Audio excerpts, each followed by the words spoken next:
bost urte Zornotzara heldu zirela Karmeldar monjak etorri ziren Gazteak ezten bertara Pertsonagintzan lan egin dabe hiru belaunaldi zehar Herriko neska eta mutil asko ibiliak dira bertan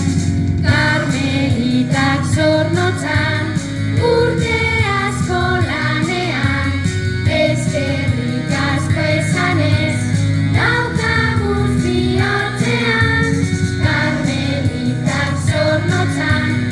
urte asko lanean Eskerrik asko esanez daukaguz bihotzean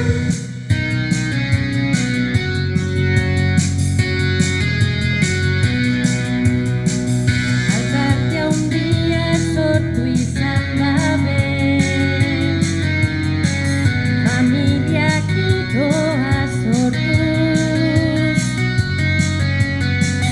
Maitasun zareak karkalera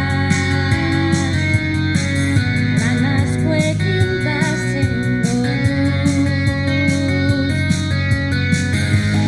Pausuak lehen letrak gogoz ikasi da kantuz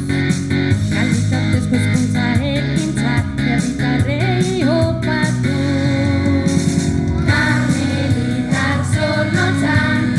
urte asko lanean Eskerrik asko esanez daukaguz bihotzean Karmelitak Zornotzan urte asko lanean Eskerrik asko esanez daukaguz bihotzean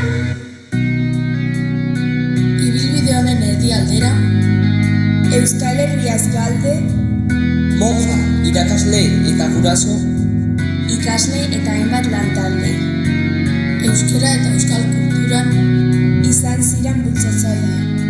haren ahalegina eta nekea